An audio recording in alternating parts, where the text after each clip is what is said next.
Es una pregunta para todos, ¿no? Y es algo que Eduardo antes ha mencionado, o por lo menos yo creo que se está refiriendo a eso, y es el fenómeno de la desindustrialización prematura, ¿no? Este efecto en el que vemos que el empleo y la producción manufacturera en un país se reduce antes de alcanzar niveles de desarrollo industrial, pues, comparables a economías avanzadas, ¿no? Lo que entenderíamos como un desarrollo llegar hasta un nivel avanzado, ¿no?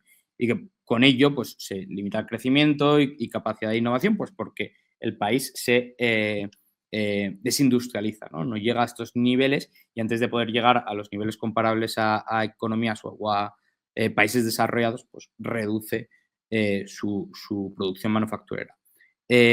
Os quería preguntar si creéis que esto es un problema, si no, si creéis que aquí entra en juego la política industrial para reducir el peso de este efecto. Un poco vuestras opiniones, si creéis que eso, que se debería hacer algo, si no es necesariamente malo. Hay economistas que no se preocupan, que dicen que, bueno, que eso es fruto del libre mercado y cada país verá en qué se especializa, en qué no. Hay otros que dicen que sí, que puede ser un problema que los países no llegues a industrializarse del todo para no poder competir e innovar tanto. Bueno, quería un poco vuestras preguntas sobre este tema y ver si creéis que la política industrial aquí juega algún papel. Eduardo, tienes el turno de palabra. Gracias. Antes yo he criticado la teoría de las ventajas comparativas de David Ricardo. Oscar la ha vuelto a sacar, entonces voy a profundizar mi crítica para que se entienda por qué esa teoría es súper mala para lograr el desarrollo económico de los países. Porque es buena, como yo ya he dicho, para mantener el status quo e incluso ampliar la brecha entre países desarrollados y países en desarrollo. La teoría es cierta en manteniendo la situación. Es decir, si hay un país por encima de otro, lo mejor es siempre que se dedique comparativamente a lo que mejor se le dé. Aunque el país que menos bien se le dé mal todo. Vale, hasta ahí estamos de acuerdo. ¿Cuál es el problema?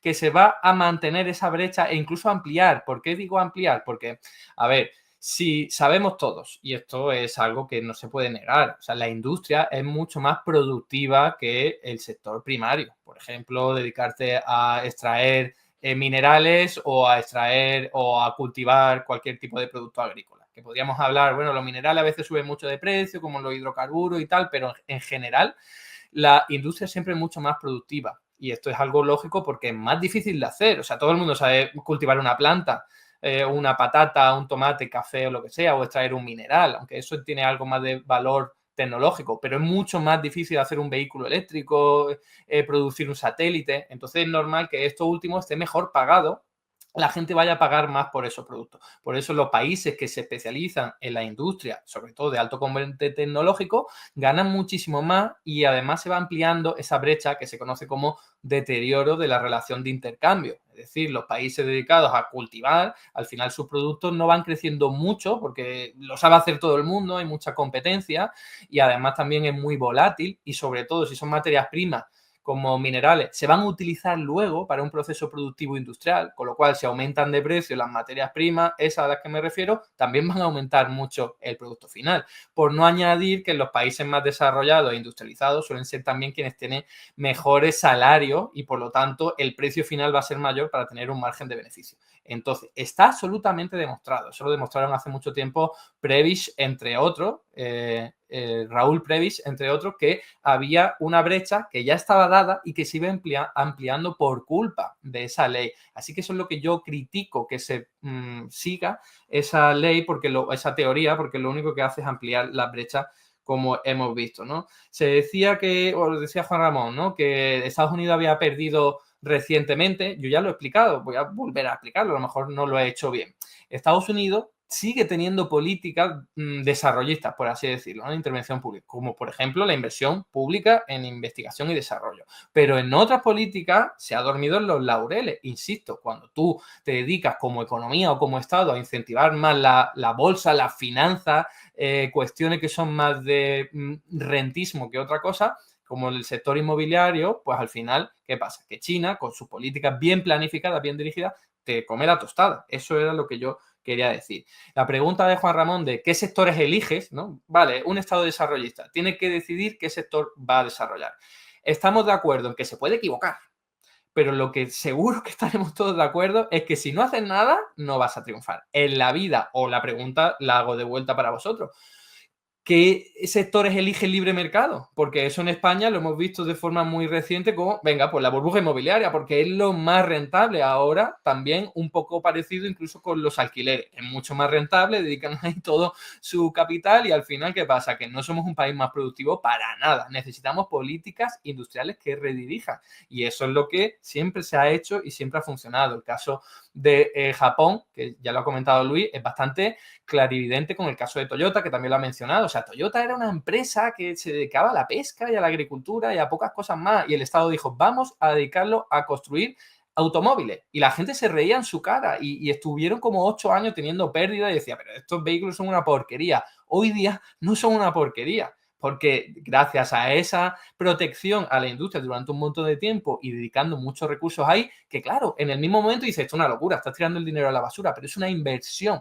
Eso es lo que a veces hay que hacer desde el Estado a menudo para tener éxito, ¿no? Y voy terminando con la contestación a lo que decía Juan Ramón Rayo de la teoría monetaria moderna. Yo estoy precisamente totalmente en contra de los aranceles de Trump porque lo que hacen es tratar de reducir el déficit comercial y por cuenta corriente, que ya veremos a ver si lo logra, ¿no?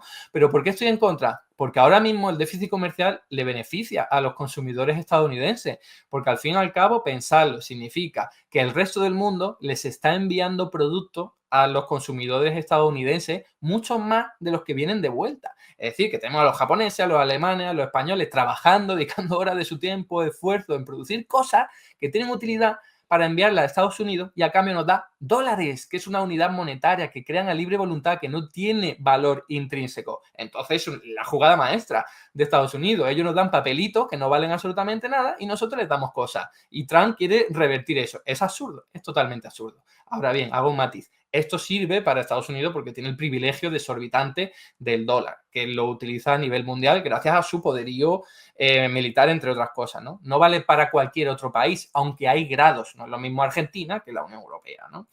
Y decía no a lo de que cuenta corriente financia un país, porque sí es una identidad contable, yo la utilizo en mi tesis doctoral, la controlo bastante, pero has hecho una interpretación que es incorrecta, que dice, oye, un superávit comercial es que estás financiando al resto de países. Eso no es así, porque en verdad Estados Unidos, por ejemplo, tiene déficit comercial y no necesita que le financie nadie. Es que en realidad, como entrega dólares y los dólares los crea desde su propio banco central, no necesita que nadie le dé dólares. Es más, es que los chinos no le pueden dar dólares a Estados Unidos, salvo los que ya tengan en su poder, pero es que esos dólares que tienen los chinos en su poder los creó en su primer día, en su origen, el Banco Central de Estados Unidos. Por eso decía que eso no es riguroso. Y termino muy rápidamente con la pregunta que ha hecho Eduardo, si la he entendido bien, sería porque hay algunos países que no llegan a ese nivel máximo y se desindustrializan un poco por el camino, ¿no? Eso está, si lo he entendido bien, esa pregunta, la clave es que hay mucha teoría de economía del desarrollo al respecto, elaborado entre otras cosas por Raúl Previs, y tiene que ver con eso que ya he desarrollado de la deterioro de la relación de intercambio, pero tiene que ver también con otras cuestiones como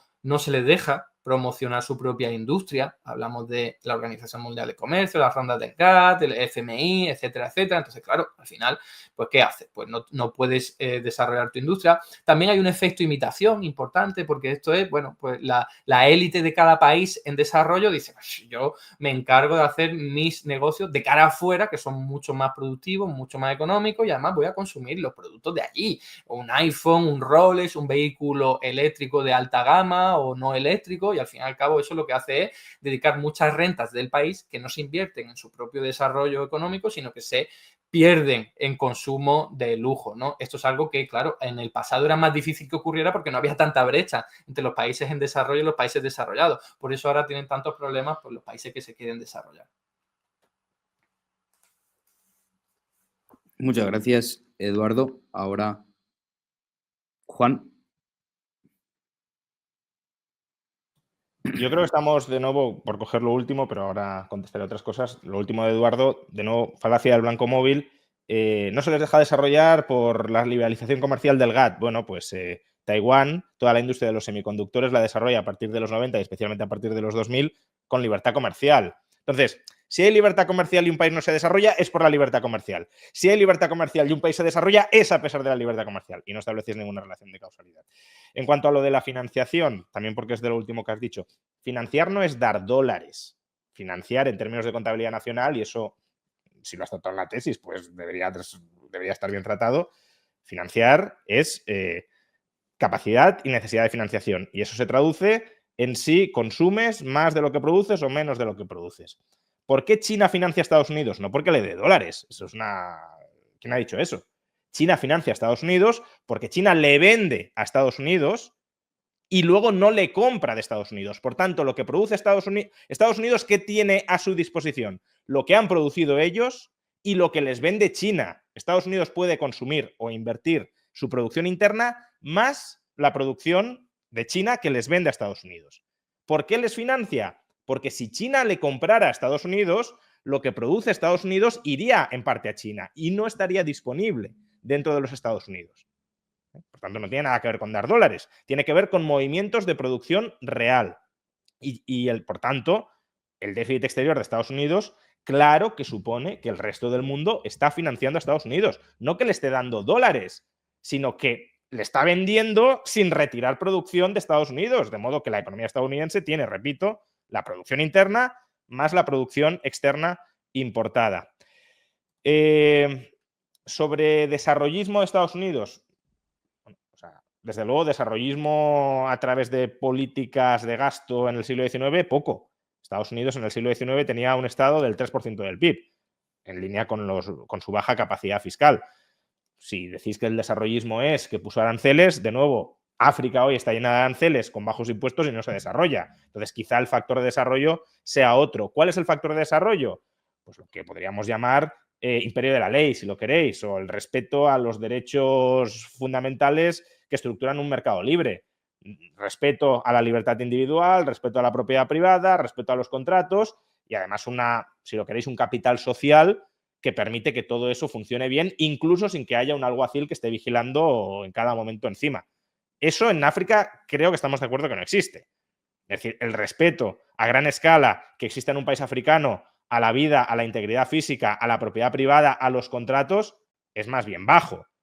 Podéis decir que no existe porque el Estado no tiene suficiente capacidad, porque no consigue imponer el Estado de Derecho. Bueno, en Estados Unidos en el siglo XIX no tenía esa capacidad el Estado y existía. Por lo que os digo del capital social, que en teoría económica podríamos llamar instituciones informales, como causa del desarrollo. Pero vamos, equiparar mercado libre con bajos impuestos, los bajos impuestos podrán ser una condición necesaria para el mercado libre, pero desde luego no, ni muchísimo menos condición suficiente.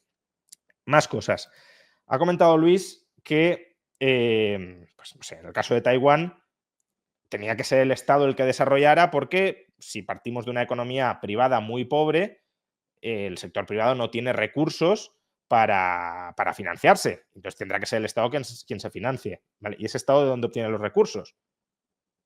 Ese Estado obtiene los recursos del interior de la economía, que no existen por definición, porque es una economía pobre y no los tiene, o los pide prestados fuera.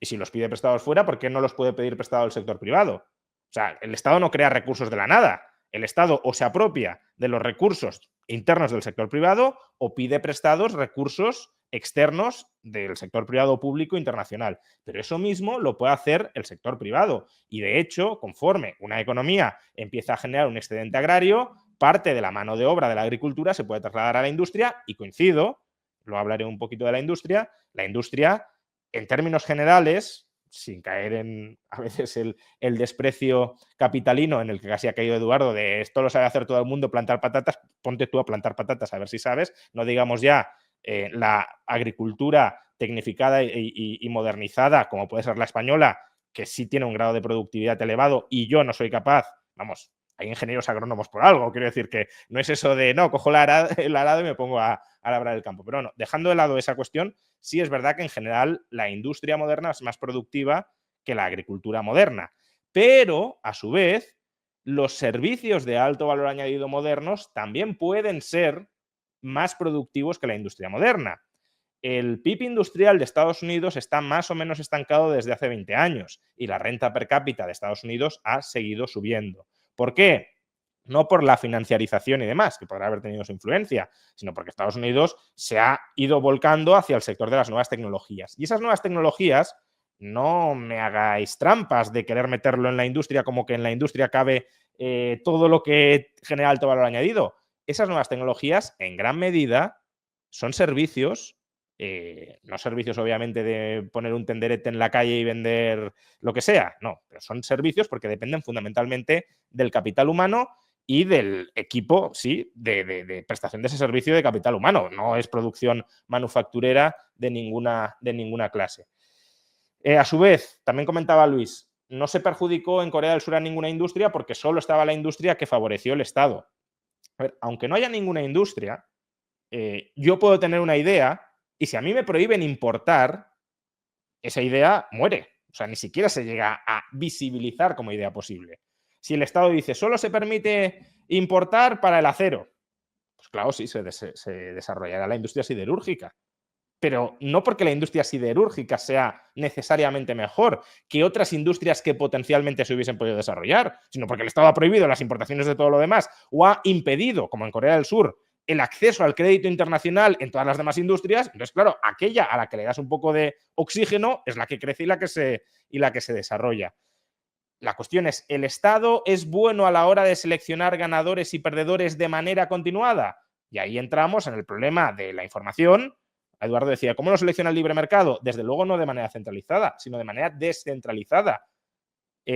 Aquellas industrias que demuestran, aquellas industrias en sentido económico, es decir, aquellos sectores que demuestran que generan valor, sin apoyo estatal, prevalecen, permanecen y siguen reinvirtiendo. Aquellos sectores que no generan valor desaparecen y mueren, como la selección natural. Vuestro caso es el del diseño inteligente. ¿Cómo puede haber orden si no ha sido creado centralizadamente por alguien, en este caso por el Estado o por un planificador divino? ¿No? El orden es un orden que emerge espontáneamente por selección natural, en este caso selección natural económica. Pero es que además no solo tenéis que demostrar que la intervención estatal mejore la productividad, que eso ya es una relación de causalidad compleja, es decir, realmente promocionando esta industria en lugar de esta otra ha aumentado la productividad. También tenéis que demostrar que mejore el bienestar social, que ese es un segundo nivel. Es decir, yo puedo aumentar el desarrollo de una industria parasitando a los consumidores y empobreciendo a los consumidores. Austeridad máxima sobre los consumidores y masiva inversión público-privada en una industria. La desarrollarás, pero a costa de un empobrecimiento de los ciudadanos.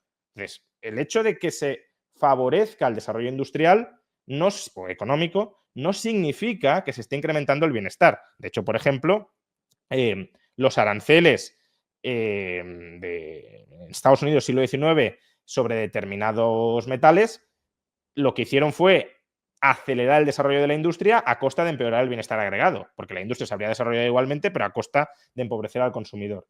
No solo eso, ya que hablamos de los aranceles de Estados Unidos, la evidencia más reciente que ha salido, año 2024, a lo que apuntan es a que sí, los aranceles protegieron y favorecieron el desarrollo de determinadas industrias a costa de una menor productividad de las industrias protegidas. Porque se protegieron industrias no competitivas frente al resto del mundo y son las que se permitió que medraran y sobrevivieran. Y por último, respecto a la pregunta que hacía Eduardo sobre la desindustrialización temprana, a ver, yo creo que puede ser un problema en el sentido de, es verdad que el cambio estructural dentro de una economía es una fuente de desarrollo acelerado muy grande, pasar de la agricultura a la industria y luego cuando tienes una cierta formalidad y ha emergido un cierto capital social, se pasa de la industria a servicios de alto valor añadido. Ese ha sido más o menos el tránsito que han seguido casi todas las economías y puede ser más complicado pasar de la agricultura y de los servicios informales que mencionaba antes Luis, del tenderete que se pone en la calle, a una economía formal con abundante capital social y de alto valor añadido en los servicios. Esa transición puede ser más complicada, pero es que tampoco existe mucha alternativa, porque aquí parece que todos los países se puedan industrializar mucho más. Y lo que vemos es que el porcentaje del PIB global que se destina a la industria va cayendo progresivamente. ¿Por qué? Pues porque la productividad ha aumentado mucho en la industria y el consumo en bienes industriales no aumenta al mismo nivel que la productividad. Y por tanto, pues pasa como con la agricultura. ¿Por qué no todos los países pueden tener el 90% del PIB en agricultura? Porque no queremos comer tantos alimentos. Entonces, sobra gente y se traslada a la industria. Sobra gente en la industria y se traslada a otros sectores. Y no vamos a conseguir que todos los países se industrialicen a tasas, o sea, que la industria pese el 30% del PIB en todos los países. Eso es una irrealidad. En el conjunto del planeta pesa el 16%. En España el 10%, ¿vale? Pero es que va cayendo en el conjunto del mundo. Por tanto, y ya para terminar, que tampoco quería dejar de sacar este tema, tampoco habéis respondido, no os lo he planteado, o sea, tampoco es un reproche, pero que otro tema, otra patata caliente que tenéis, los defensores del proteccionismo, es, vale, imaginemos que el proteccionismo desarrolla un país. ¿Y qué pasa si los demás países responden con aranceles para represaliar esos aranceles del primer país? Porque ahí puede pasar que el escenario bueno para un país sea yo pongo aranceles y el resto libre mercado o libre comercio, pero desde luego el escenario de los dos ponen aranceles puede ser peor a ninguno de los dos poner aranceles. Es un dilema del prisionero clásico que no sé muy bien cómo resolvéis, incluso desde el punto de vista de la geopolítica o de la política pura y dura.